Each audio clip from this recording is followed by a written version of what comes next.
There is a particular kind of cold that belongs only to Montana in the deep of winter, not the sharp-cutting cold of the eastern seaboard where the wind comes off the water and finds every gap in your coat. This cold is different. It settles. It presses down from a sky the color of pewter and wraps around everything: the fence posts, the bare cottonwoods, along the creek, the shoulders of a man standing on a courthouse step with a patience that seems almost personal, as if the land itself is waiting to see what you are made of. The night of December the 4th, 1883, Millhaven looked like something painted on the inside of a snow globe. Lamplight in the windows, smoke from chimneys going straight up in the still air. And outside the territorial courthouse, a building that served three other purposes on any given week, a woman stood on the top step holding a leather satchel in one hand and a stack of documents in the other, and she was not afraid. She should have been. Inside that courtroom, Victor Alderton sat behind a table with two lawyers in city suits and the kind of smile that never reached his eyes. He had ridden in from Billings with a private rail car and enough legal paperwork to bury a small county. He had done this before, taken what he wanted through channels so official they looked like justice. He was good at it. But Eleanor Hargrove, born Eleanor Whitfield of Philadelphia, Pennsylvania, was standing on those courthouse steps with 40 pages of evidence she had spent 21 days assembling, and the expression on her face was the expression of a woman who had calculated every variable and found the numbers in her favor. Behind her, the door opened, a pair of boots on the wooden floor. She did not need to turn around to know whose they were. She had memorized the rhythm of that walk over the past 7 weeks, deliberate, unhurried, the walk of a man who owned his own ground. Eli Hargrove stopped beside her. He did not say anything. He looked out at the snow falling softly on the main street of Millhaven, and then he looked at her, and then he pushed through the courthouse door and held it open. She walked in first. The room went quiet.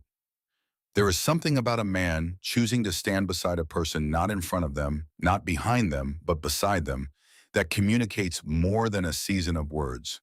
The people of Millhaven had known Eli Hargrove for 8 years. They knew what his silence meant. And in that silence, standing next to his wife, in a room that smelled of pine resin and old paper, he told them everything they needed to know. But we are getting ahead of ourselves. Let's go back to the beginning. Back to a Tuesday morning in October, when the Northern Pacific brought a train from the east into Millhaven Station, and a woman stepped off carrying a carpet bag, a legal mind sharp enough to cut glass, and a secret she prayed would stay buried long enough for her to find solid ground. She had been traveling for 11 days.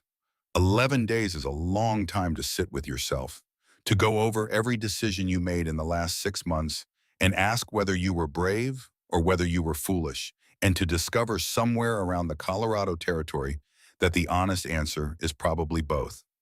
Eleanor Whitfield had boarded a train in Philadelphia in the second week of October with $43, a change of clothes, her father's legal notebooks, and a letter confirming her as a mail-order bride for a rancher in Montana Territory named Elijah Hargrove. She had found the advertisement in the back of a Philadelphia periodical on a Thursday evening. By Saturday, she had written her reply.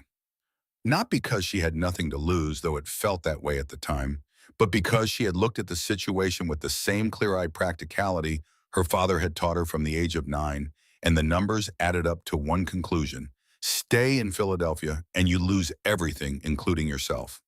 Go west and you have a chance, however slim, at something that belongs to you. Her father, Professor Arthur Whitfield, had spent 30 years teaching contract law at the University of Pennsylvania. He had published 4 books, trained 200 lawyers, and died 8 months earlier, having been legally outmaneuvered by a man with better lawyers and fewer scruples. His 5th book, the most important one, he always said, the one that might actually change things, had been effectively stolen. The rights signed away under conditions her father had not fully understood. And the man who had arranged that particular transaction, a Philadelphia merchant by the name of Victor Alderton, had come to Eleanor 3 weeks after the funeral with an offer she recognized immediately for what it was: a cage dressed up in legal language. So she had written her reply on a Saturday. She had been practical, precise, and honest, at least about what she could offer, which was intelligence, hard work, and an education most men twice her age didn't have. She had been less honest about why she was replying at all. That part she kept to herself. Montana Territory, the advertisement had said. Established cattle operation. Widower, serious inquiries only. She could work with that. What she had not anticipated, what she could not have known, was that the widower in question had not placed the advertisement himself. Millhaven Station was newer than she expected.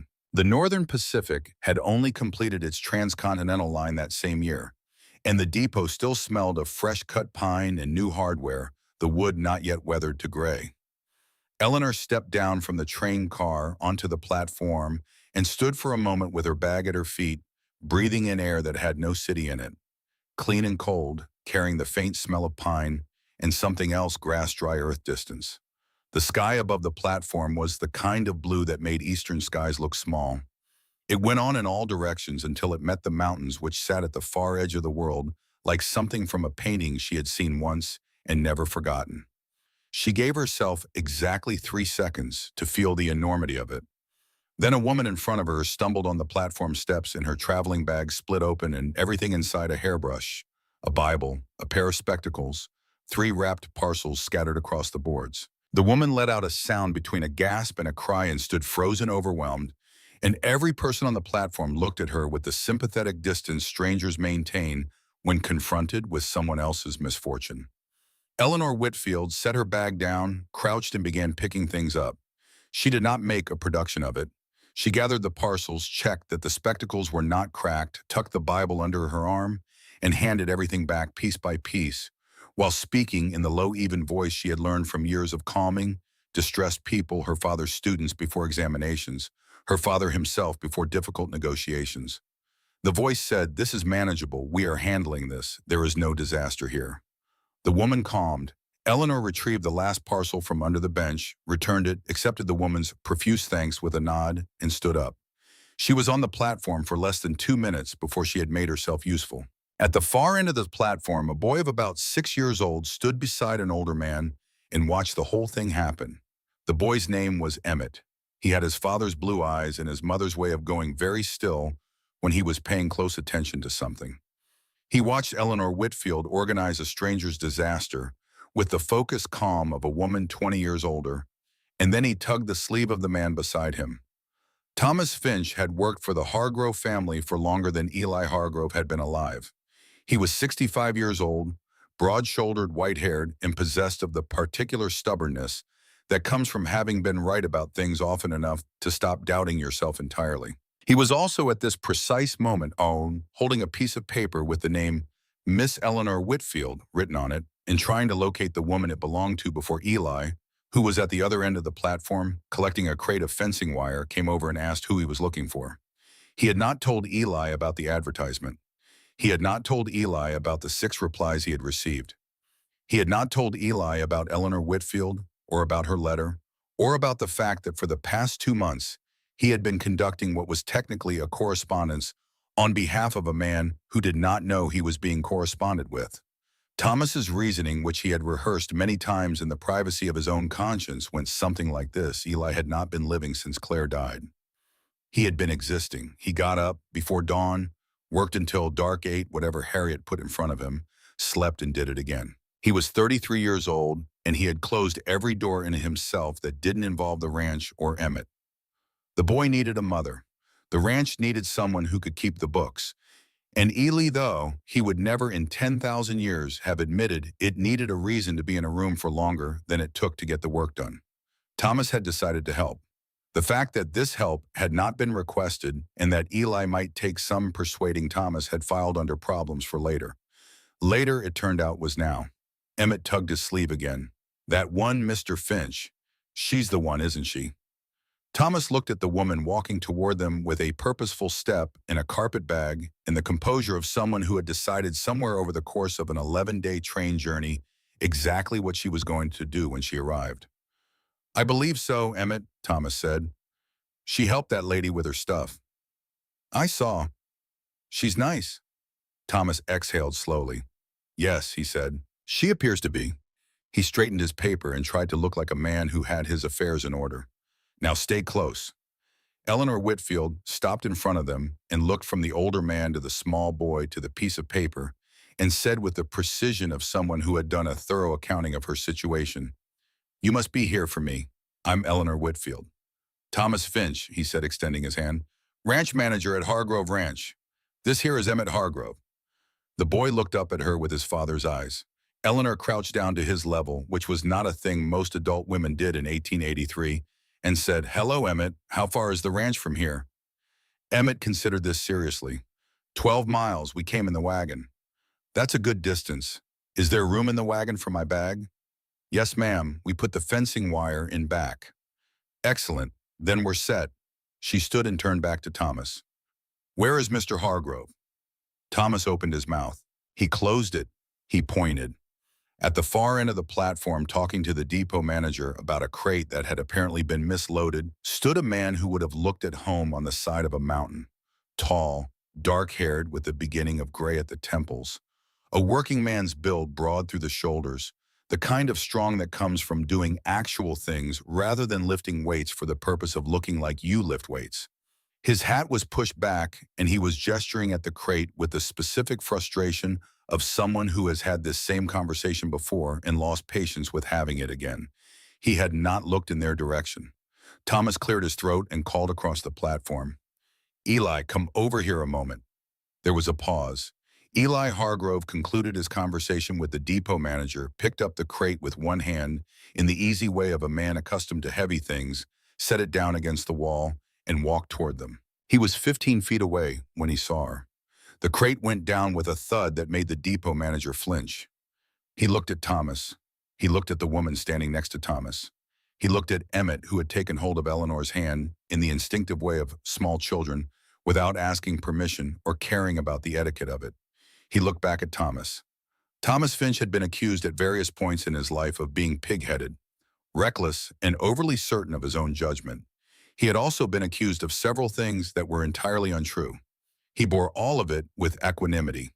But standing on that platform in October of 1883, holding a piece of paper with a woman's name on it, while Eli Hargrove looked at him with the flat, careful expression that meant he was choosing his words very deliberately, Thomas experienced a brief but sincere crisis of confidence.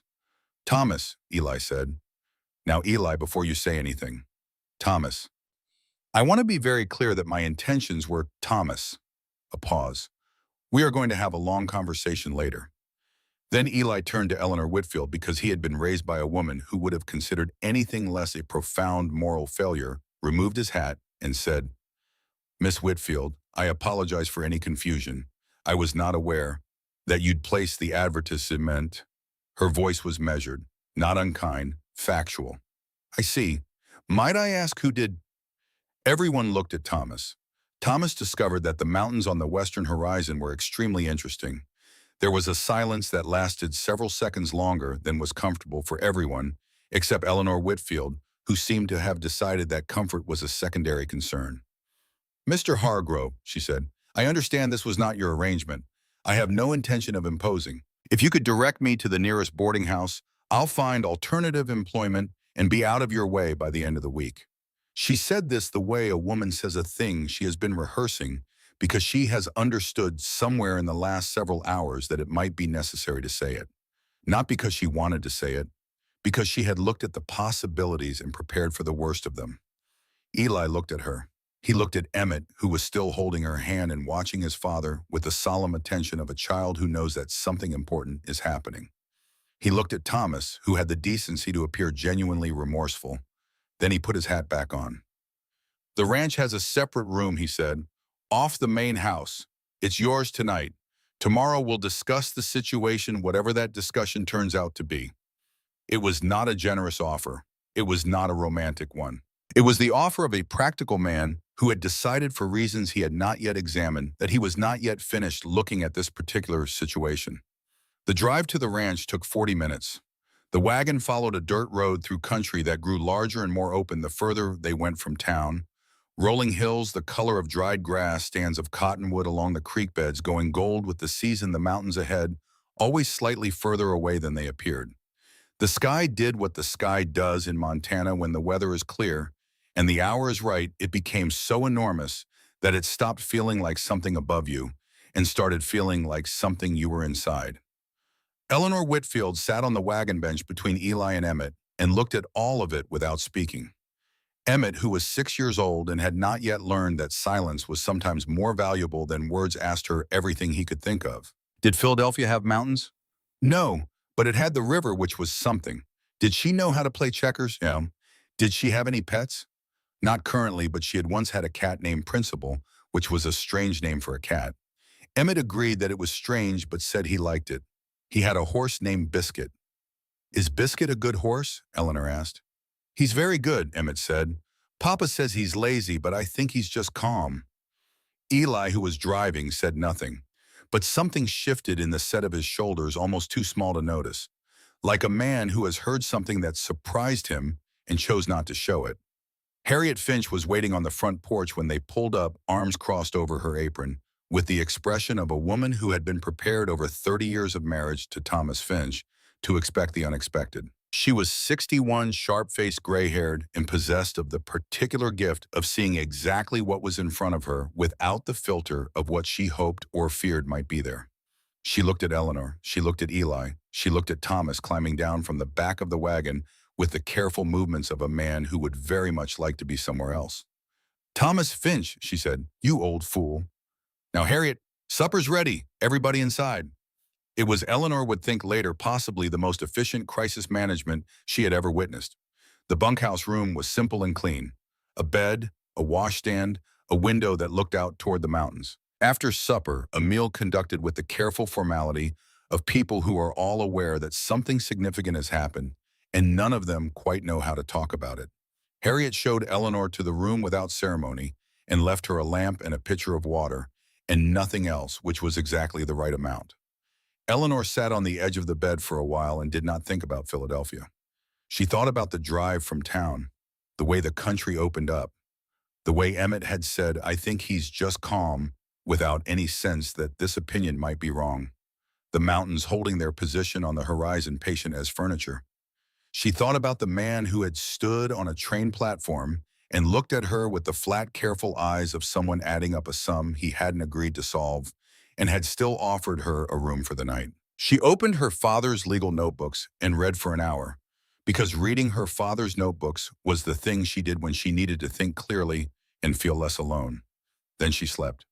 The morning came before dawn, which is always when it comes in Montana, in the form of cold air pressing through the window gap and a silence so complete it had texture. Eleanor was awake before it fully arrived. She had been a light sleeper since childhood, which her father had always said was a legal mind's natural state, ready before the case begins for whatever it might bring. She dressed, wrapped her shawl around her shoulders, and went to find where they kept the coffee. The main house kitchen was empty, the stove banked low, the lamp on the table turned down but not out. Someone had left a pot on the back of the stove that was still warm. She poured a cup, pulled her shawl tighter, and sat at the table. The ranch ledgers were on the shelf by the window. The top one was open. She had not meant to look. The book was open and the lamp was burning, and her eyes moved to numbers the way her father's had automatically, the way other people's eyes moved to faces or fire. She looked for perhaps 30 seconds before she saw it. She looked more carefully. She set down her coffee. The problem was not complex. Someone had been recording oat deliveries twice, once as received inventory, once as purchased goods. The same delivery, 2 entries, done consistently enough that it had the look of habit rather than error. 3 months of it, by her quick calculation, which put the overcharge somewhere in the neighborhood of $40. $40 was 2 months' wages for a ranch hand. She was still tracing the entries when the back door opened and Eli Hargrove walked in from the yard bringing the cold with him and stopped in the doorway. She looked up. He looked at the open ledger. He looked at her. You have a discrepancy in your feed costs for September, she said. Whoever's tracking your ledgers is recording the oat deliveries twice, once as received and once as purchased. You've been paying the same bill twice for 3 months. That's approximately $40. Silence. I apologize, she said. The book was open. It's a habit. Your father was an accountant, a law professor. Contract law and financial records aren't so different. Numbers tell a story same as words do. Eli came the rest of the way into the kitchen. He looked at the ledger for a long moment. He pulled out the chair across from her and sat down. Show me where, he said. She showed him. He did not speak while she walked him through it. He leaned forward with his forearms on the table and read everything she pointed to with the focused attention of a man who has learned that careful attention is the difference between a ranch that survives and one that doesn't. When she finished, he sat back. This would take an accountant from Billings 3 weeks to put together. My father believed paperwork was the backbone of civilization. I've been working with figures since I was 14.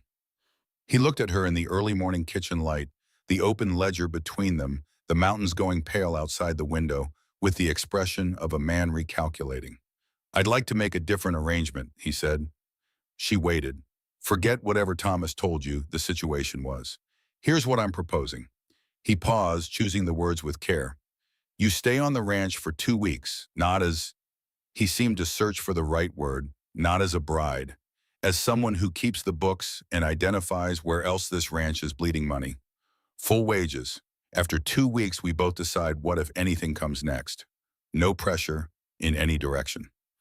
Eleanor looked at the ledger. She looked at the mountains. She thought about Philadelphia, about Victor Alderton, about the particular arithmetic of her remaining options, which were exactly as limited as they had been 48 hours ago. She thought about a 6-year-old boy who thought a calm horse was better than a lazy one. All right, she said. He nodded. He did not say thank you. He did not say he was glad she had agreed. He stood up, poured himself a coffee from the pot she had not touched since she started reading the ledger, and went to look at what else the morning needed doing. It was, she would later understand, the most honest thing he could have given her. Not warmth, not welcome, those could be performed. Just a straightforward acknowledgement that she had something worth keeping around.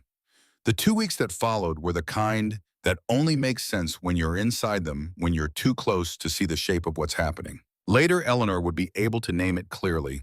They were learning each other the way people learn a new country, cautiously at first, then with increasing confidence, then with the startled recognition of finding something familiar where you expected strange. She found 3 more accounting errors in the first 4 days, including a discrepancy in the sale price of yearlings that suggested someone in their supply chain had been making a private arrangement with the feed store in Millhaven.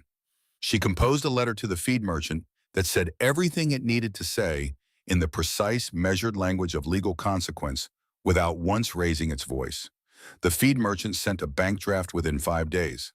Eli read the letter before she sent it. He did not say anything. But that evening, for the first time since Eleanor had arrived, he sat at the kitchen table after supper instead of going directly back to the barn. She did not remark on it. On the 6th day, she taught Emmett to read. Or rather, she taught him that reading was something that could be about things he already cared about. He had resisted books she gathered on the reasonable grounds that books had so far been primarily about things of no interest to him. She started with cattle. She drew pictures of a steer and labeled the parts. She wrote sentences about the ranch, real sentences about real things he could see from the window. By the end of the first session, he had read 6 words. By the end of the third, he was asking to go again. She did not know that Eli watched the 3rd session from the doorway for 11 minutes before he went back to work. On the 9th night, Harriet Finch taught Eleanor to make Montana biscuits. The first batch came out of the oven, looking like something that had tried to become a biscuit and given up partway through. The second was worse in a different direction. The third improbably worked. Eli ate 2 of them at breakfast without comment. Harriet waited until they were alone in the kitchen and said in the tone of someone delivering a fact rather than an opinion, "He used to say Claire's biscuits were the best in Montana. He ate yours twice." Eleanor absorbed this. She understood what it meant, and she understood why Harriet was telling her. She did not make a thing of it. On the 12th day, while sorting through a filing box of old contracts in the ranch office, she found a document from 1881, a supply agreement for medical goods and veterinary supplies. The company letterhead read Western Remedies Trading. The signatory was V. Alderton. She read it twice. Then she set it aside and wrote the company name in the small notebook she kept in her pocket, where she recorded things that might matter later. She had been keeping that notebook for 8 months. She had learned watching her father that the things you notice first are usually the things that matter most. You just don't always know why yet. She closed the filing box and went back to the ledgers. On the 14th day, Eleanor rode into Millhaven with Harriet to collect fabric and salt. It was a clear October morning with the cold just beginning to find its teeth, the road through the hills striped with shadow from the cottonwoods. Harriet talked when she felt like talking, and was silent when she didn't, which Eleanor had come to recognize as one of the woman's most valuable qualities. The general store was busy at mid-morning, the usual traffic of ranchers and townspeople and the occasional traveler from the train. Eleanor was examining a bolt of brown wool when she became aware of a conversation happening at the counter. A man in a dark suit, asking about the Hargrove Ranch, asking specifically about the new woman out there. I understand she came from back east. The store owner said something non-committal. The man in the dark suit pressed gently. What was her name? Where from? Had she mentioned any family? Eleanor did not turn around. She set down the fabric and moved quietly to the other side of a tall shelf and looked through a gap between bolts of calico. The man wore his suit with the ease of someone who has worn suits his entire adult life. He was perhaps 40, with an ordinary face, not striking, not ugly, the kind of face designed to be forgotten, and he was writing something in a small notebook while the store owner talked. She had seen him before, on the platform at Millhaven Station 14 days ago. Standing beside a support post, his body turned slightly away from the crowd, but his attention directed, she understood now, precisely at her. He had followed her from Philadelphia to Montana Territory. She did not move. She kept her face arranged into the expression of someone examining fabric. Harriet appeared at her elbow with a bolt of navy wool and said in a normal voice that she thought this might do for Emmett's winter coat, and Eleanor agreed that it would, and they went on with their shopping. In the wagon on the way back, Eleanor said nothing. She watched the mountains and thought about distance, which had seemed 11 days ago in Philadelphia like it might be enough. She thought about the document with the name V. Alderton. She thought about the 14 days she had spent on this ranch and what they had added up to in the ledgers in the mornings at the kitchen table in the sixth night, when Emmett had asked if she was going to stay, and she had said she didn't know yet, which was honest, which was the only kind of answer she had ever been able to give. She thought about the man at the general store and his notebook. When they got back to the ranch, Emmett came running from the barn to carry the packages. He had a smear of something on his forehead, and his coat was buttoned wrong, which meant he had put it on himself, which meant he was taking longer to get dressed in the mornings because he was practicing. "Harriet says I can help with supper," he announced. "Is that so?" Harriet said. "Come on, then." Eleanor watched them go inside and stood for a moment in the cold October air. Tomorrow was the 15th day, the end of 2 weeks. She had said she would decide, and she had given herself 2 weeks to do it, and the truth was that she had already decided not on the 15th day and not on the 9th day when Harriet told her about the biscuits. She had decided somewhere in the first morning, sitting across a kitchen table from a man who looked at her work and said, "Show me," where asking for information instead of a performance. She had decided then, though she had not admitted it. But something had changed today in Millhaven, a variable she had not accounted for. The man in the dark suit with his notebook and his careful questions, and the fact of his presence 1,200 miles from where the problem had started. The problem had not stayed in Philadelphia. The problem had followed her to Montana. She picked up her bag from the wagon bed and went inside to wash her hands for supper. There was a conversation she needed to have with Eli Hargrove, and she had been putting it off because she did not yet know how much of the truth to give and how much to hold back. And she had learned from her father that you do not make that calculation until you understand exactly what is at stake. She was beginning to understand. The ranch house smelled of wood smoke and the early stages of whatever Harriet was making for supper. Through the kitchen doorway, she could hear Emmett being instructed with firm patience in the correct way to set a table. Outside, the sun was getting low over the mountains. The cold was coming down from the north, settling over the valley with that particular Montana patience. The elk somewhere up in the timber would be moving to their night ground. The creek would be running quiet under a skin of ice at its edges. 11 days on a train, 14 days on a ranch at the edge of a world she did not know. And somewhere between Philadelphia and here between the ledgers and the biscuits and the bosse who had decided that a calm horse was better than a lazy one, she had gone from running away from something to running toward it. She had not planned on that. She was not entirely sure she minded. She hung up her coat and went in to help with supper. The morning of the 15th day arrived the way mornings do when something has been decided but not yet spoken, a particular quality of light, clear and still, that makes ordinary things look like they're waiting. Eleanor was at the desk in the ranch office before anyone else was up. She had the ledgers in order, the correspondence filed, and a 12-page summary she had been working on for 4 days set in a neat stack on the corner of the desk. It documented every financial irregularity she had found, what she had done about it, what remained to be addressed, and a conservative projection of the ranch's position going into winter. She had also included on the last page a brief note about the double billing she had traced back to its source, which turned out not to be error, but arrangement and a quiet understanding between a former hand and the feed merchant that had been costing the ranch approximately $14 a month for the better part of a year. The hand in question had left the ranch in August. He was no longer a problem, but the pattern was. She was reading back through her projections when Eli appeared in the doorway, already in his work coat, hat in hand. He looked at her. He looked at the document on the corner of the desk. He came in, picked it up, and read it. He read it without expression, with complete attention, turning each page with the care of a man who understands that paper can tell you things a person won't. When he finished, he set it down. This would take an accountant from Billings 3 weeks, he said. It was the second time he had said it. The repetition was not an accident. My father's motto was that a well-kept record is the only argument that doesn't lose its nerve under cross-examination. She paused. He had a great many mottos. Eli set the document back on the desk. He looked out the window at the morning, the hills going gold, the smoke from the cook stove making a straight line in the still air. Then he turned back. "The room is yours," he said, "for as long as you want it. The arrangement," he paused, finding the word, "or perhaps discarding several, whatever form it takes, is yours to decide. I won't push in any direction." Eleanor looked at him. "There's something I should have told you on the first day," she said. "I came here partly to run from something.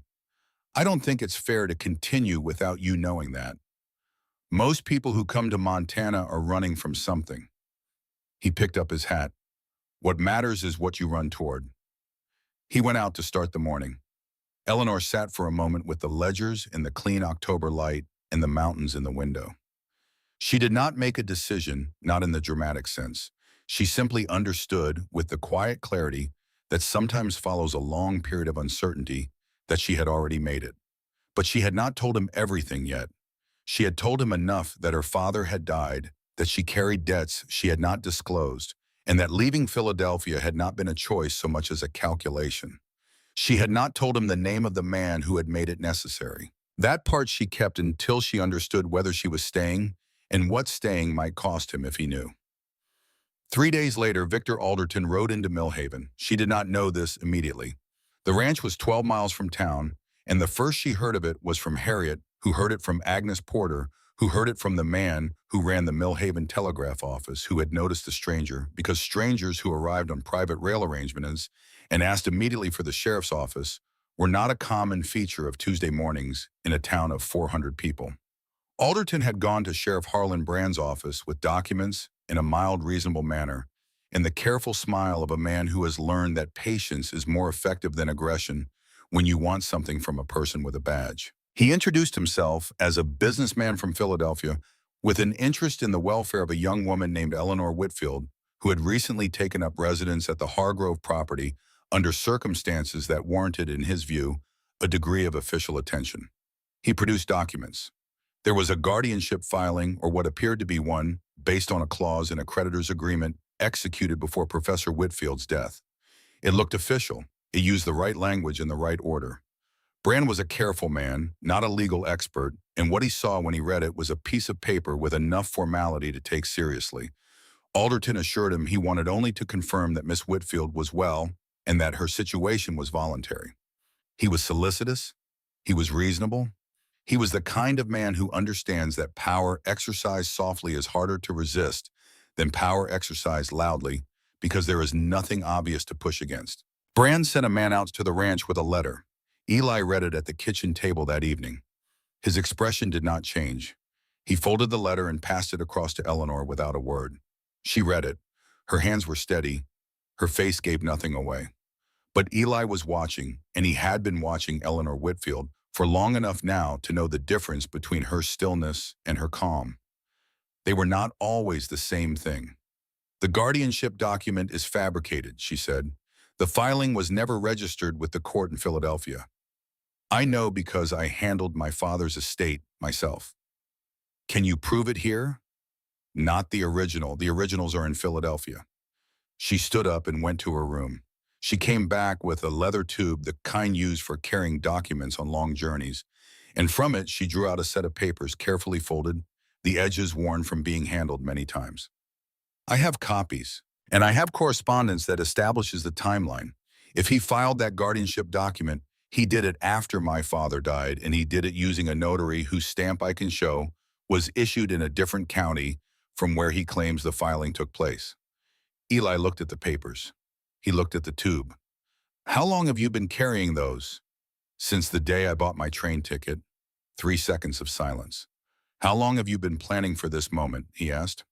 Long enough, she said. And then because he deserved the whole truth now because she was staying and staying meant no more withholding. Since before I replied to Thomas's advertisement, I knew he would come eventually. Men like Alderton don't release what they consider theirs. I needed to be somewhere he had less reach.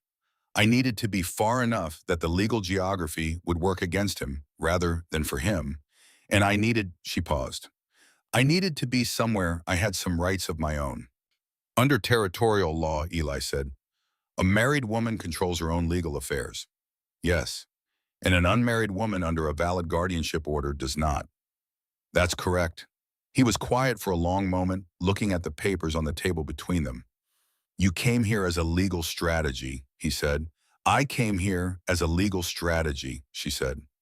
Yes, and I am sorry I didn't tell you sooner, but she stopped, then continued because she had never in her life said a thing she didn't mean, and she was not going to start now. I didn't expect any of this to matter the way it does. I didn't expect the ranch. I didn't expect Emmett. She stopped again. He did not ask her to finish the sentence. He looked at the mountains through the window for a while. Then he said, tell me about your father. So she did. All of it this time. Not carefully edited. Everything. The book on contract reform that had taken him a decade to write. The publication agreement that Alderton had drafted and that her father, trusting in professional courtesy and a gentleman's word, had not had reviewed by a second lawyer before signing. The clause that gave Alderton control of the manuscript once 70% was complete. The legal action he had brought when her father refused to finish the book under those terms. The court's ruling in Alderton's favor because the contract said what it said, regardless of what either party had intended. Her father had not recovered from it, not in any way that mattered. The stroke came 4 months later. She had been with him when he died, and she had been alone when Alderton arrived at the house 3 weeks after that, dressed in mourning clothes that did not quite reach his eyes to discuss the debt. Eli listened to all of it without interrupting. When she finished, the kitchen was quiet except for the fire. Outside, the first real cold of the season had settled over the valley, and the wind was beginning to build in the way it does in Montana when a larger system is moving down from the north, not sudden but gathering, finding its voice slowly. He was at the general store, Eli said, when you went to town with Harriet. He had a man there, not himself, someone who asked about me. You saw him, and you didn't say anything. I was deciding how much to tell you. And now you've decided. Yes. He nodded slowly, the nod of a man absorbing information and filing it in the proper place. Then he stood and went to the kitchen shelf, the high shelf above the window that Eleanor had never seen him reach for. He brought down a small wooden box and set it on the table. Inside was a glass medicine bottle. Empty. The label was still legible, Western Remedies Trading. November 1881. He set it between them and sat back down. I bought 6 of those, he said. The man who sold them said they were guaranteed, said the fever would break within the week. His voice was level in the way that takes considerable effort to maintain. Claire couldn't keep anything down. The fever didn't break. I bought more because the man said to give it time. By the time I got her to a doctor in Billings, he stopped. Eleanor looked at the bottle.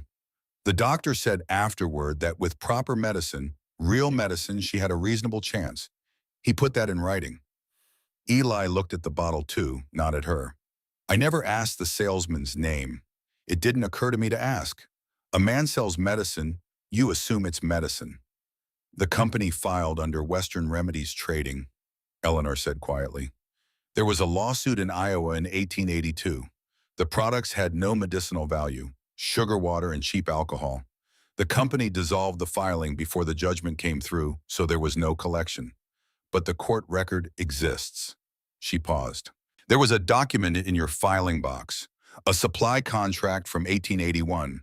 The signature is V. Alderton. Eli was very still. The same man, Eleanor said. The wind outside had found its voice.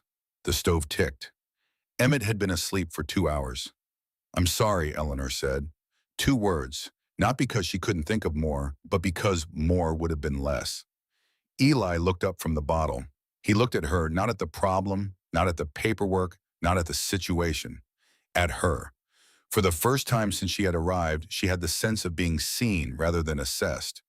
Neither of them spoke for a long time. There are moments that do not announce themselves as important. They arrive wearing ordinary clothes, two people at a kitchen table, a storm building, outside a small glass bottle between them, and only later when you are trying to explain how a particular future came to be, do you recognize that this was the moment it turned. Around 1 in the morning there was a sound from the hallway, small feet on floorboards. Emmett appeared in the kitchen doorway in his night clothes holding the stuffed bear that he carried everywhere and affected not to care about his eyes at half-mast and his hair in full disorder. Papa, I heard the wind. Eli was up and across the room before Emmett finished the sentence. He lifted the boy without effort, the way you lift a child you have been lifting since before they could ask to be carried. Emmett settled against his shoulder with the boneless trust of the very young. Then he noticed Eleanor at the table. Miss Ellie, still half asleep. Are you sad? No, sweetheart? Good. He considered this from his father's shoulder. Papa gets sad sometimes too. He says it's okay. Eli looked at his son. He did not look at Eleanor, but she was looking at him, at the way his hand spread across the boy's back, the automatic, absolute certainty of a father who has held this child through every kind of night. Something in her chest adjusted. A pressure she had been carrying for 8 months and had stopped noticing.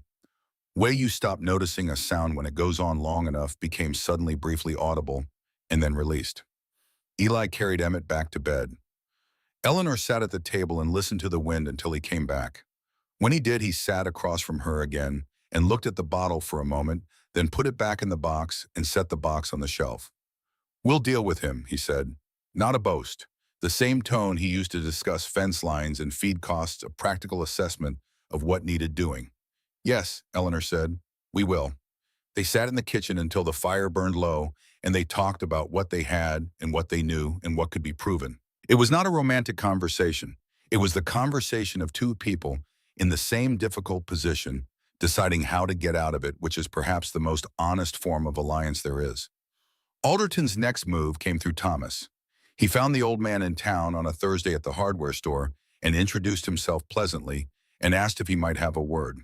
Thomas, who was not at his best when confronted with well-dressed men who spoke in complete sentences and smiled at the wrong moments, said yes before he fully understood what was happening. What Alderton told him in a quiet corner of the hardware store was a story, a well-constructed story, the kind that uses real details and true-sounding specifics to frame a lie. Eleanor Whitfield, Alderton explained, was not well. She had suffered a breakdown following her father's death. She had, in her distressed state, made certain decisions running away, placing herself in unfamiliar situations that a person in her right mind would not have made.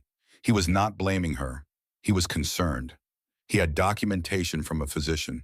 He only wanted to be sure she was not causing harm to the good people who had taken her in out of kindness. Thomas was 65 years old and had spent those years developing an excellent ability to read cattle weather and the intentions of men on horseback. He was less practiced at men in city suits with plausible stories and credentialed paperwork. He rode home quieter than usual. Harriet knew immediately that something was wrong. She got it out of him in 3 questions, which was fast even by her standards. Then she went to find Eleanor. Eleanor listened. She thanked Harriet. She put on her coat and walked to the barn, where Eli was replacing a shoe on the gray mare, and told him what Alderton had done. Eli finished with the shoe. He straightened up, set the hoof down, and looked at her. He went to Thomas because Thomas placed the advertisement. He said, if he can show the arrangement was never valid, then there's no marriage, Eleanor said. And if there's no marriage, the guardianship claim has standing. So we need to fix the arrangement. She looked at him. I mean, we make it proper, recorded, a judge and witnesses and paper that can't be argued with. He paused. The mayor shifted and he steadied her with one hand without looking away from Eleanor. If you're willing, and only if you're willing. Eleanor was quiet for a moment. She was aware of the smell of hay and cold leather and wood smoke. She was aware of the gray mare's patient breathing and the light coming through the barn window at a low afternoon angle. She was aware of the fact that she was being offered by a man she had known for 18 days, something she had come west hoping for and had stopped believing was possible that somewhere around the Nebraska territory. This would change everything for you, she said. You'd be taking on my problems as your own. Eleanor. Her name, not Miss Whitfield. He had not used her given name before. I have been watching you for 3 weeks, he said. You reorganized my finances, earned the respect of my hands, taught my son to love reading, and sat with me in my kitchen at 1 in the morning without asking for anything in return. My problems became yours weeks ago. I'm only making it equal. She looked at him for a long moment. That is possibly the least romantic proposal in the history of Montana Territory, she said. I know it. Is that all you have? He thought about it. I'd like you to stay, he said. Not because of the books, because of the rest of it. Because this is the first winter in 2 years that I've wanted to come in from the cold. Eleanor breathed in, breathed out. That's better, she said. Yes. What happened next in Millhaven and would be told differently depending on who was telling it, which is true of most events worth telling at all. Thomas Finch, upon hearing that there was to be a proper wedding, became immediately and irrationally enthusiastic in the manner of a man who has caused a significant problem and is attempting to participate his way into good standing. He offered to serve as best man. Eli declined. He offered to give a toast. Eli declined more firmly. He offered to take Emmett to buy a good shirt, which was the only offer Eli accepted, and which Thomas received as a complete vindication. Emmett, informed of the situation over supper, asked Eleanor directly, "Does that mean you'll be my new mama?" Eleanor set down her fork. She looked at him across the table with the same attention she gave everything complete without performance. "It means I'll be someone who's always here," she said, "who loves you. Is that all right?" Emmett thought about this for 3 seconds, which in a 6-year-old is a geological span of time. "Okay," he said. "Can you teach me more words tomorrow?" "All the words you want." Agnes Porter arrived at the ranch the following morning without invitation, which was consistent with her general approach to situations she considered her business. She ran the dry goods and fabric store on Millhaven's main street and had been the closest thing the town had to a civic conscience for 20 years.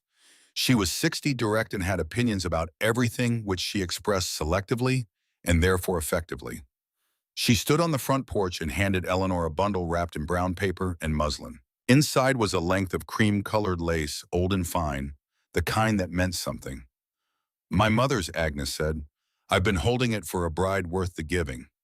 She looked at Eleanor the way she had looked at her in the dry goods store 2 weeks earlier, not sizing her up exactly, recognizing her. "Don't let Thomas Finch near the arrangements. He'll make it into a circus." "I've noticed he has strong feelings about participation."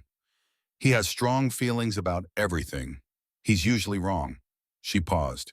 "He wasn't wrong about this." Then she turned and walked back to her wagon before anyone could make a sentiment of it. Harriet Finch cried quietly in the kitchen.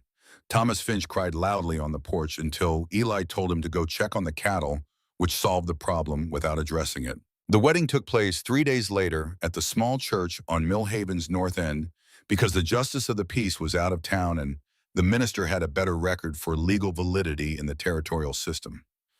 It was a Tuesday. The sky was clear and cold, the kind of day that makes everything sharp-edged and real. Thomas and Harriet were there. Agnes Porter was there in her good coat, seated in the second pew, with the expression of a woman attending to something that matters. A handful of townspeople had come, as townspeople always come to small-town weddings, out of genuine goodwill, and the pull of an event that means something to a place. Eli stood at the front in his best coat, which he had not worn since his father's funeral, and which still fit him in a way that suggested he was the same man he had been then, only older in the places where aging made a person more rather than less. Eleanor walked in from the back of the church in a dress the color of winter sky, with Agnes Porter's lace at her collar, and she kept her eyes forward and her spine straight, and she did not look at anything she could not name. The minister began. He was 4 minutes into the ceremony when the doors at the back of the church opened. Victor Alderton came in with two men in city suits. He did not speak. He did not make a scene. He walked to the back pew and sat down, and his two lawyers sat beside him, and he folded his hands in his lap and watched the altar with the expression of a man attending to business. The room changed, not loudly, a shift that everyone felt before anyone named it, like the temperature dropping 2 degrees without warning. Eli did not turn around. Eleanor did not look away from the minister. At the back of the church, Alderton's eyes met Eleanor's when she turned to say the words. She held his gaze. She did not look away. She had spent 8 months being afraid of what he represented, of the reach of his money and his lawyers, and his willingness to use legal language as a weapon. She had spent 18 days in Montana territory learning that she had her own weapons, that she had always had them, that her father had given them to her a word at a time across 30 years of Saturday mornings in his study. She did not look away. "I do," she said, and her voice was level and clear in the small church carrying to the last pew without effort.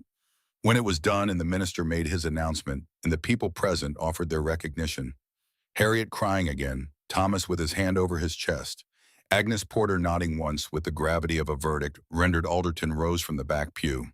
He moved toward the door. At the threshold he stopped, and he said something quiet, almost private, intended only for Eleanor, and then he walked out into the cold Montana morning. What he said was, "Congratulations, Mrs. Hargrove. We'll talk soon." He was a man who kept his word about unpleasant things. 2 mornings later, Sheriff Brand arrived at the ranch with a document Alderton had filed in the territorial court. The claim was that the marriage was invalid on the grounds of fraudulent misrepresentation, that Eleanor Whitfield had concealed material information, specifically the debts attached to her father's estate, when engaging in the correspondence that led to the arrangement. The argument was legally creative and factually wrong, but it was complex enough that wrong was not the same as obvious, and obvious was what you needed when the other side had better funded lawyers. The hearing was set for 21 days out in Millhaven before a circuit judge being brought in from Helena. If Alderton prevailed, the marriage would be voided, Eleanor's legal status would revert, and the guardianship claim would likely stand. Additionally, and this was the part that arrived separately in a letter from a Billings bank, the mortgage on the Hargrove Ranch had been purchased by a holding company registered in Philadelphia. The holder of a mortgage can call it due. Under certain circumstances, with the right legal pressure, they can call it due in 30 days. Eli read both documents at the kitchen table and said nothing for a long time. Eleanor sat across from him. She had read them already over his shoulder, and she was already doing the thing she did when the problem was serious, going very quiet, very still, while the machinery behind her eyes moved at full speed. "He made a mistake," she said finally. Eli looked up. "He filed in territorial court," she said, "which means the record is public, which means everything I present becomes part of the official filing." She looked at the document. "He wanted me afraid. He wanted to use the filing as pressure to make us settle rather than fight. But a public filing is a public record. Every piece of evidence we bring becomes attached to his name in the court's registry." She paused. "He has done this before, Eli. In Iowa. In 2 other places I've been able to trace. He has always relied on people not fighting back because fighting back costs more than settling. He has never had someone fight back who knew exactly what he'd done and could prove it." 21 days, Eli said. 21 days, she agreed. "I know what we need. I know where to get most of it. What I need from you is anyone who sold to Alderton's company or bought from it between 1880 and 1882. Anyone who might have records. Anyone who lost someone." Eli thought about the bottle on the shelf. He thought about Claire in the last weeks, the fever that would not break the medicine that he had driven 20 miles in the dark to get more of because the man had said give it time. He thought about Eleanor Whitfield arriving on a train platform with a carpet bag and a legal mind and a leather tube full of documents she had been carrying for 8 months for exactly this moment. "I know some people," he said. Outside, the first hard snow of the season was beginning to fall. Not the light exploratory snow of October, but the real thing, the full weight of a Montana winter arriving on schedule, covering the hills and the fence lines and the road to town in white, that would stay until March. They had 21 days. They went to work. The 21 days felt like a different kind of time. Not the slow accumulation of ordinary days, each one following the last, with the patient logic of seasons. This was time with a shape to it, a shape that narrowed like a river approaching a canyon, the current growing stronger the further in you went. Every morning Eli woke before light and knew immediately without counting how many days remained. It was the kind of knowing that lives in the body rather than the mind, the same instinct that tells a rancher when the weather is about to change before any visible sign confirms it. Eleanor worked at the desk in the ranch office from before dawn until the lamps needed lighting. She had commandeered the entire surface ledgers pushed to the edges, her father's legal notebooks open across the center, the correspondence she had carried from Philadelphia laid out in the order she intended to use it. She wrote letters to courts in Iowa and Nebraska. She sent telegrams to Helena, to Billings, to a law clerk in Philadelphia she had known through her father, who owed the professor a professional debt and was willing to spend a week in the records office proving it. She also wrote a letter to the physician in Billings who had treated Claire Hargrove in November of 1881. His name was Dr. Henry Marsh. She had found him through Eli, who had the man's address in a box of old papers he had not opened since the winter his wife died. Eli handed her the address without being asked and went back outside, and Eleanor wrote a letter that told the doctor exactly what had happened and what she needed and why, and sent it on the first available post. Eli wrote his own letters. He wrote to every man he had done business with in the past 5 years, and to several he had not. He described what he was looking for in plain terms: anyone who had purchased goods from Western Remedies Trading between 1880 and 1883, anyone who had a record of the transaction, anyone who had experienced a loss they had not known how to attribute. He was not a man who asked for help easily. He wrote the letters anyway. Thomas Finch, who could not sit still when there was a problem he had helped create, took the wagon to town every other day under various pretexts and talked to everyone he knew, which was everyone. He was not subtle about it. He did not need to be. In a town the size of Millhaven, the news that Eli Hargrove was gathering evidence against the man who had come in on a private rail car and filed legal papers against his wife moved through the community the way water moves through dry ground, quietly, completely leaving nothing unchanged. Agnes Porter said nothing publicly for the first 2 weeks. She watched. She listened. She held conversations in the back of her dry goods store with people who came in ostensibly to buy fabric or salt and stayed because they had something they needed to say to someone who would hear it correctly. She was not building a case. She was building a picture. In her experience, which was considerable, pictures were more durable than arguments. On the 18th day, she went to see 3 specific men in Millhaven: the mayor, the owner of the Millhaven Courier, and a retired federal land commissioner who had settled outside of town after 30 years of government service. She spent about an hour with each of them. Nobody reported what was said in those conversations. But after the 18th day, the 2 or 3 voices in town that had been inclined to extend Alderton the benefit of the doubt went quiet. Quiet in Millhaven was a form of verdict. The night before the hearing, Eleanor sat on the porch steps and looked at the valley. The snow had come and settled and come again, and the land below the ranch was white from the fence line to the hills broken only by the dark thread of the creek and the shadows of the cottonwoods. Above everything, the sky was doing what the Montana sky does on clear winter nights, going so deep and so full of stars that the darkness between them seemed lit from within, as if the night itself were something luminous. She had her father's last notebook in her lap. She was not reading it. She was holding it. She heard the door and then the familiar sound of boots on the boards, deliberate, unhurried, and Eli sat down beside her without preamble, as he had learned to do. He had a cup of coffee for each of them. He gave her one. He did not ask what she was thinking. "Whatever happens tomorrow," he said after a while, "you don't have to stay after." She turned to look at him. "I mean it," he said. "If we win, and you want to go somewhere else back east, anywhere, that's your right. I never want you to feel that this ranch is a trap you talked yourself into." Eleanor looked out at the valley, the dark shape of the mountains, the smoke from the bunkhouse, the faint light in the barn window where the night hand was making his rounds. From inside the house came the sound of Emmett talking in his sleep, a murmur, a pause, then silence. He did that sometimes. Eli had told her once in the matter-of-fact way he reported things about the boy that Emmett had always done it even as an infant, as if even sleeping he had things to say. "I know what you're offering," Eleanor said, "and I know why you're offering it. You're a man who cannot stand the idea of someone staying somewhere out of obligation." She looked down at the notebook in her lap. When I was on that train coming west, I spent 11 days trying not to think about what I was leaving.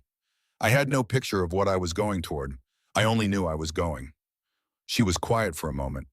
I have a picture now. I know what I'm going toward, and I am choosing it. Not because I have to, because it's what I want. Eli looked at her. She looked back. That's all I needed to know, he said. They sat on the porch steps in the dark and cold until the coffee was gone, and then they went inside because tomorrow was a working day, even if the work was different from fencing. The courthouse, which was also the town hall, the public meeting room, and on 2 occasions, an emergency field hospital held perhaps 100 people if they stood close. On the morning of the hearing, it held 130, and another 40 stood on the street outside in the cold, which was 17 degrees and dropping. Nobody had been summoned. Nobody had been asked. They came because they were the kind of people who understand without being told when something is happening that concerns them. Not as spectators, as participants. Millhaven was not a town that had produced many lawyers or judges or men of legal consequence, but it had produced people who knew the difference between the law and what was right, and who had learned over hard years in a hard country that sometimes you have to show up in person to make that difference count for something. Eli and Eleanor came in together. She carried the leather satchel. He carried nothing. They sat at the table on the left side of the room, and Alderton and his 2 lawyers sat at the table on the right, and the circuit judge from Helena, a man named Calloway, 63, with the face of someone who had heard every possible kind of story and developed an immunity to being impressed by the telling of them, took his seat at the front and looked at the room for a long moment before he said anything. What he saw was not what he had expected. He had tried cases in mining towns and cattle towns and river towns. He had never tried a case in a room that looked like this. 130 people who were not restless or hostile or noisy, but were simply present with the focused stillness of people who know exactly what they are here for. He looked at the table on the right. He looked at the table on the left, where a young woman in a dark dress was setting out her documents with the measured efficiency of someone who has been through this moment many times in her mind and knows exactly what order things should go in. He called the hearing to order. Alderton's lead counsel was a man named Reeves from a firm in Billings that handled territorial business disputes and had a reputation for thoroughness. He was good. He opened with the framework and made it sound reasonable. A young woman distressed by her father's death had entered into a correspondence that misrepresented her circumstances. She had concealed the debt on the estate.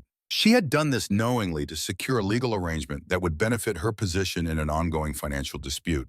The marriage should be voided because it had been constructed on a fraudulent foundation. It was a solid argument, carefully assembled. The paperwork supporting it was voluminous and well organized because Alderton paid for quality and always had. When Reeves finished, Judge Calloway looked at the other table. Eleanor Whitfield Hargrove stood up. She did not have notes in front of her. She had spent 21 days putting everything she knew into the correct order, and then she had put the paper away because she had learned from her father that the moment you look down at your notes in front of a judge, you have communicated that you are less certain than you need to appear. She began with the guardianship document, not with arguments about its invalidity, with its construction. She described step by step how a valid guardianship filing in the state of Pennsylvania was constructed, what offices were required to register it, what the timeline of filing must be in relation to the death of the relevant party. She cited the specific statutes. She had memorized them years ago in the context of other work, and they came back now with the clarity of things that had been important long enough to become permanent. Then she showed the document Alderton had filed with Sheriff Brand. It had a notary stamp. She identified the notary, his name, his registered district, and the district in which the filing was claimed to have been made. 2 different places, 40 miles apart. One notary in one day could not have certified a document in both. She put both records on the table in front of Judge Calloway. He looked at them. Reeves objected. Calloway told him to sit down. She moved to the second element, Western Remedies Trading. She described the company, when it was incorporated, under whose name in which territory, and when it dissolved. She described the products it had sold between 1880 and 1883. She described the Iowa court case of 1882, the findings regarding the medicinal content of the products or the absence thereof. She cited the case record. She had a copy obtained via telegraph through the law clerk in Philadelphia who had spent a week in the Wright archive. She laid the copies on the table. She said the name of the principal signatory of Western Remedies Trading. She said it clearly in the direction of Judge Calloway, and she watched him write it down.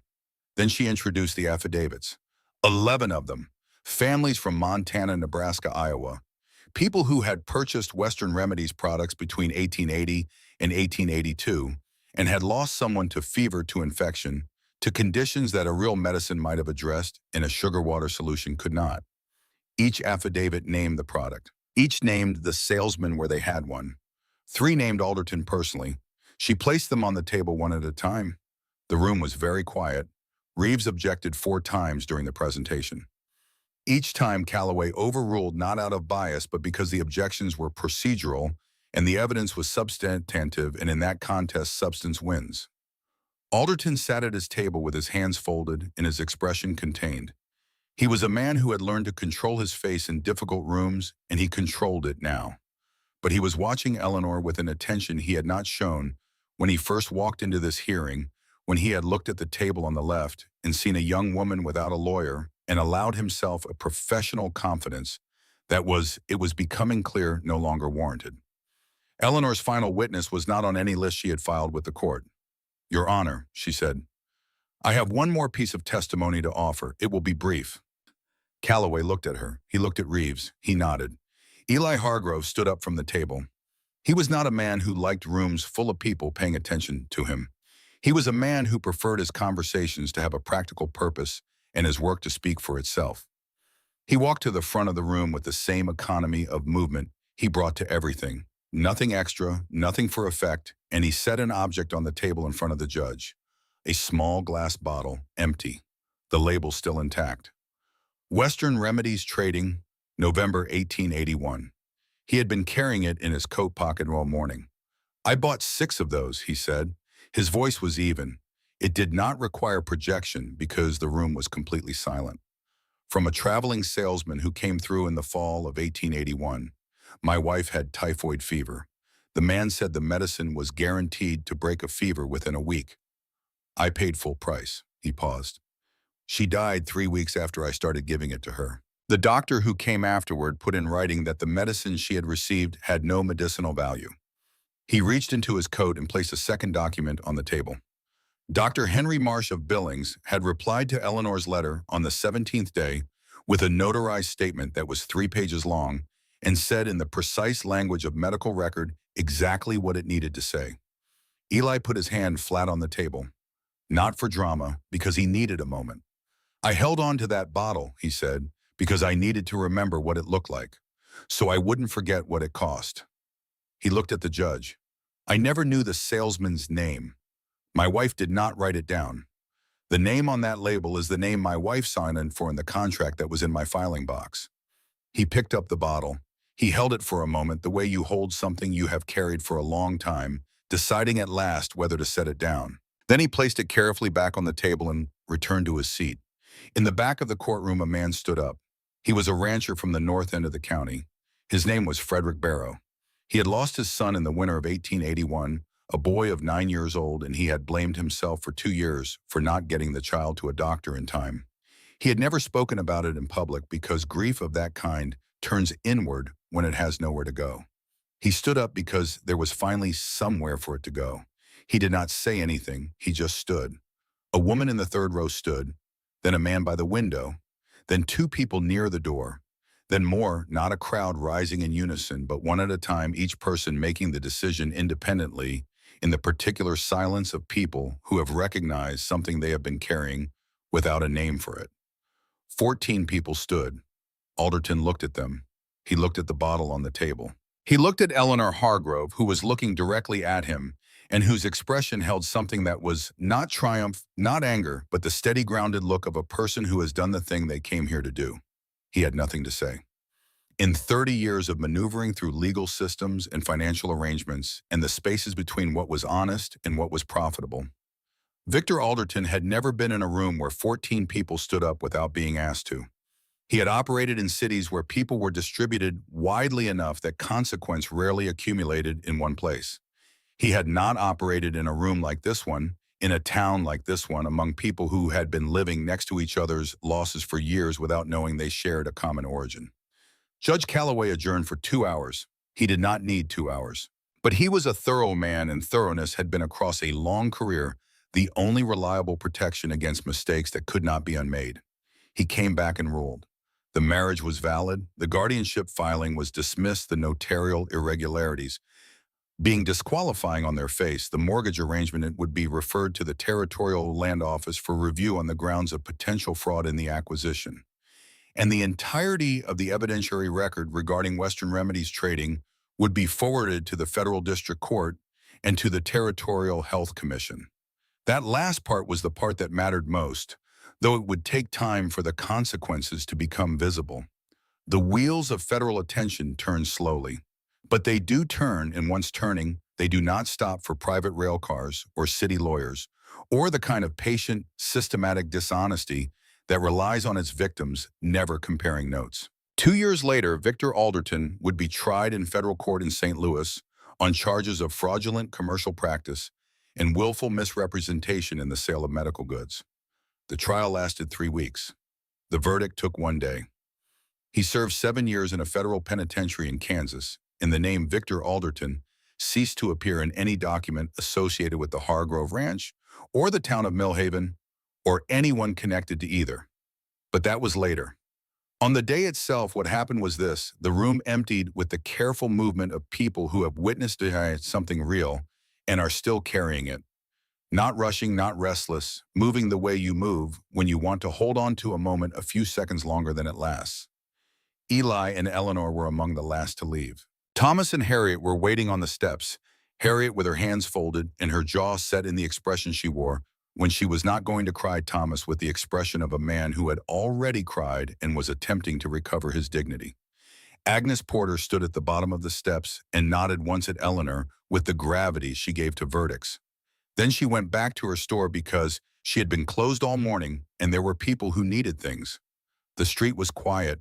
The snow that had been threatening all morning was beginning to fall soft, unhurried, covering things slowly and thoroughly.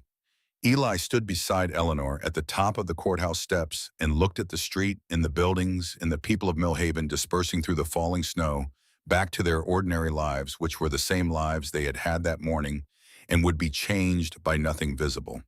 That is what ordinary justice looks like from the outside. Not dramatic, not loud, a room that empties, a street that goes about its business. He put out his hand, not to shake. Palm up, the gesture of a man offering something he cannot put into words. Eleanor looked at his hand. She looked at the street, the snow, the ordinary afternoon of a town that had shown up for them without being asked. She put her hand in his.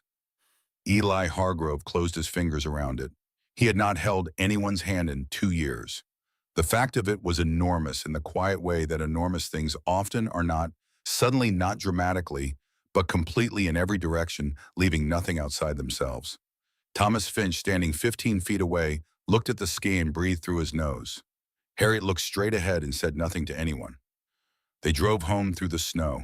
Emmett was at the ranch with one of the hands who reported that the boy had asked approximately 47 questions about what had happened at the courthouse and had been pacified only by the promise of a full account at supper. He was in the barn when they pulled in, sitting on a hay bale with a book open in his lap, one of the books Eleanor had brought him, the spine now cracked from use. He looked up when they came in. He looked at his father's face. He looked at Eleanor's face.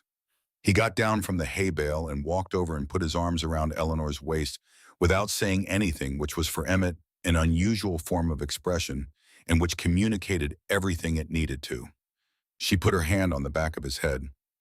Eli watched them, and whatever had been locked in him for 2 years shifted further, not breaking, not collapsing, but releasing, like tension, leaving a beam that has held long enough. The weight was still there. It would always be there in some form, but it was no longer the only thing holding him up. Life on a ranch in Montana in the winter of 1883 did not pause to acknowledge what had just happened. The cattle needed feeding. The fences needed checking after the previous week's win. The hay supply needed to be counted against the long months still ahead. These things were the same things they had been before the hearing, and they would be the same things after. And in that sameness was a kind of answer that no court could have provided, The work continues, the land remains, the daily decisions that make a life are still yours to make. They made them. Together now without qualification. Eleanor took over the ranch accounts fully and expanded her role gradually into the purchasing and contracting decisions that determined the ranch's position against the larger operations beginning to move into the territory. She had a gift for negotiation that came from years of watching her father lose and learning which of his mistakes she could not afford to make. She negotiated a hay agreement with a supplier in Billings that saved the ranch $42 in the first winter and established a credit arrangement that held for the next decade. She wrote contracts that were airtight and clear, the kind her father had always said were the only honest kind, because an honest contract protects both parties equally and needs no fine print. Eli watched her work and trusted her judgment and occasionally said so, which was more than he said about most things, and therefore meant considerably more. Spring came late to that part of Montana, which it always did, arriving in stages rather than all at once. A week of thaw, then cold again, then a longer thaw. Then one morning the snow on the south-facing slopes was gone and the grass underneath was the yellow-green of something newly allowed to exist. Eleanor stood at the kitchen window the morning she noticed it and felt something she recognized as happiness. Not the relief she had mistaken for happiness in the months before she left Philadelphia. The actual thing, quiet, patient, located entirely in the present tense. Emmett called from the porch, "Mama, the flowers." He had started using the word in February without ceremony. He had found the right word for something and saw no reason to wait. It had stopped Eleanor in place the first time. Then she had walked to where he was and looked at whatever he was pointing at, a hawk, that time riding the thermal above the south pasture, and said yes, and that had been that. Summer brought work and the occasional letter from the Philadelphia law clerk who was tracking the federal case against Alderton's various enterprises with the thoroughness of a man who considers it a personal project. Eleanor filed the letters carefully and read them to Eli in the evenings on the porch. He listened and asked questions and occasionally said things that clarified her own thinking in ways she had not anticipated, because he approached problems from a different direction than she did, and the two directions taken together covered more ground than either one alone. In the summer of 1885, they purchased an additional 800 acres to the east of the existing property through a negotiation with the bank in Billings that Eleanor conducted in person and completed in a single afternoon, 2 hours faster than the banker had expected, and slightly faster than he was comfortable admitting. The land expanded the ranch's summer grazing significantly, and with it, the herd, and with the herd, the ranch's position relative to the larger operations moving into the territory. Hargrove Ranch became over the following years one of the more reliably successful operations in the county. Not the largest, not the most famous, but the kind that weathers the bad years without catastrophe and builds in the good ones without recklessness. The kind of ranch that is still there when operations built on bolder plans have come and gone. In the winter of 1886, Eleanor gave birth to their daughter. They named her Margaret Claire Margaret for Eleanor's mother, who had died when Eleanor was 7, and whom she remembered only in fragments, a voice and a scent, in the memory of being held. Claire for the woman who had been here first, who was still here, in the chair.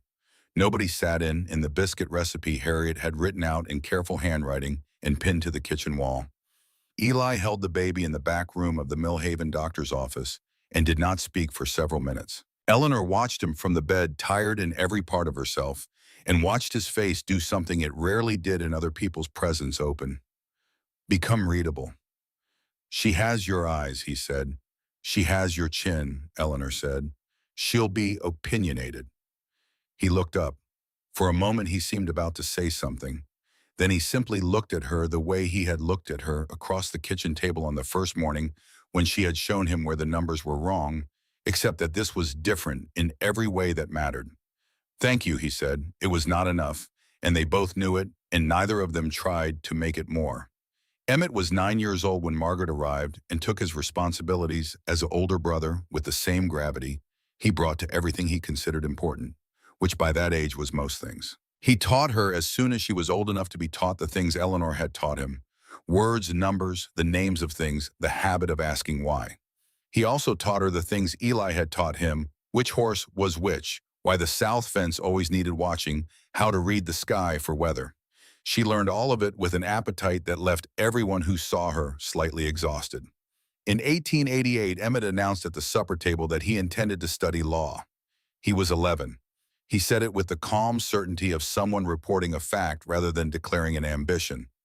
Eleanor looked at Eli. Eli looked at Emmett. "You'll need to read more," Eli said. "I know," Emmett said. "I'm working on it."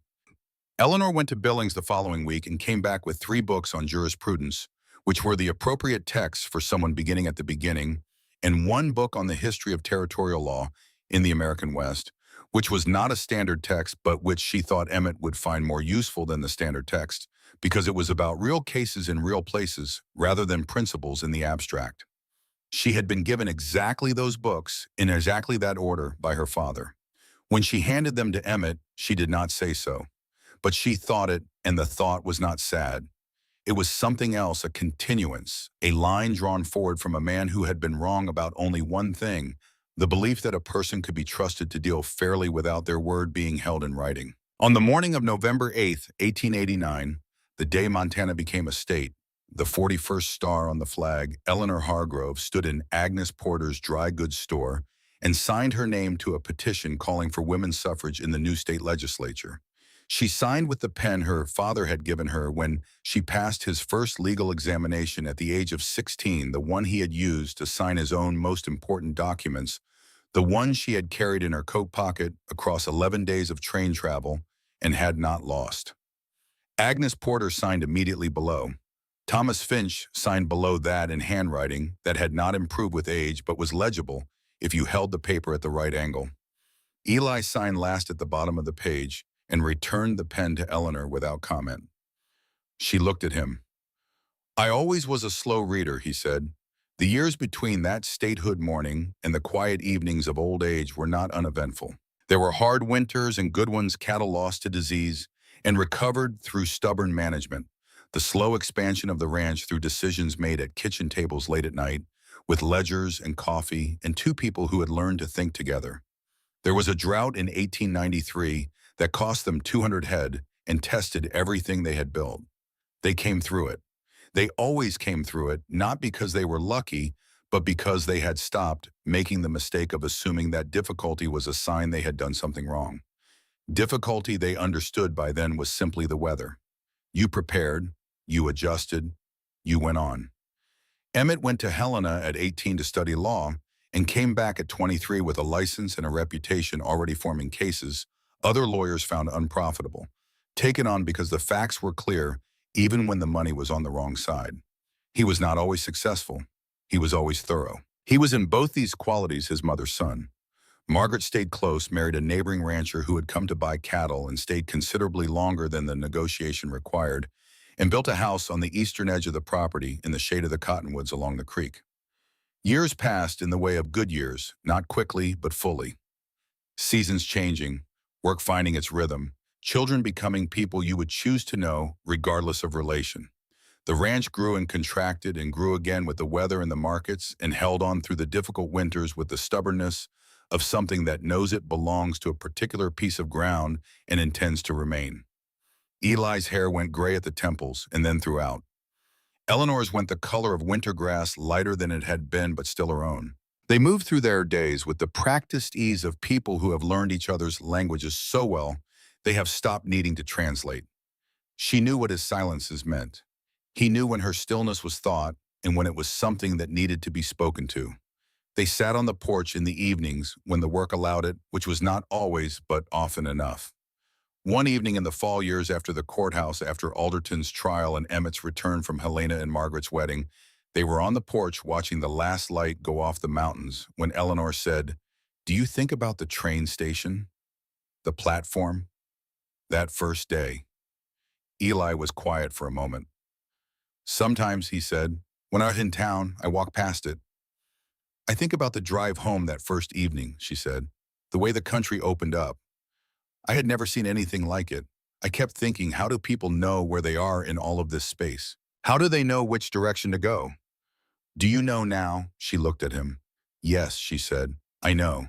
He looked at the mountains. The last light was leaving the high peaks, the snow up there, going from gold to rose to the cold blue of altitude. The valley below was already in shadow, the creek invisible, the cottonwoods dark lines against the lighter dark of the hills. I walked past the courthouse last week, he said, in town. I don't know why I stopped. I stood on the steps for a while and looked at the street. He paused. I thought about Claire. I thought about you. I thought about how the two things aren't separate in the way I used to think they were. Eleanor did not speak. She would have liked you, he said. She would have been exasperated by you approximately half the time and deeply impressed the other half. He considered. That was her range with most people she respected.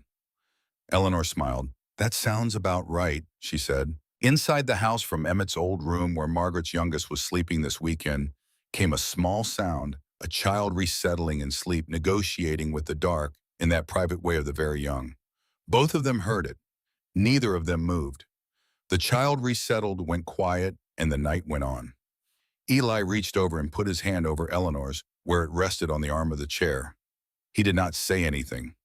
She turned her hand palm up, and he held at the two of them, looking at the mountains in the dark, the stars coming out above the peaks one at a time, filling the dark from the edges inward until there was more light than dark, and the whole enormous sky was occupied. 11 days on a train. A platform in October. Two people standing on opposite sides of a problem neither of them had made, and a man who put out his hand and said, "Show me where which was the beginning of everything." They had built the rest from there, not easily. Not without loss or the weight of years or the particular work of learning to trust what you want when you have spent a long time not trusting anything. But they had built it, board by board, season by season, with the understanding that the things worth having are the things you construct with your own hands, with someone beside you who knows which end of the hammer to use. The ranch would outlast them. That was the nature of land. It keeps going, indifferent to the individual lives played out on it. Emmett would carry it forward for a time, and Margaret's children after that, and eventually people whose names were not yet known to anyone. The land would be different by then. The world around it would be unrecognizable. But something would remain, as something always remains when people have loved a place long enough and well enough, not a ghost, not a sentiment, but the simple fact of what was built there and how and by whom. That is what Eleanor Whitfield came west with nothing and built. That is what Elijah Hargrove, who had been existing rather than living, built beside her. Not an ending, a foundation, the kind that holds. There is a particular kind of cold that belongs only to Montana in the deep of winter. It settles. It presses down from a pewter sky and wraps around everything: the fence posts, the cottonwoods, the shoulders of a man and woman sitting on a porch watching their grandchildren play in the yard below, with a patience that seems almost personal, as if the land itself is waiting to see what you are made of. Eleanor Hargrove had arrived in this cold with $43, a carpet bag, and a legal mind she had nowhere to use. She knew by the end exactly what she was made of. So did the land. So did everyone who came after.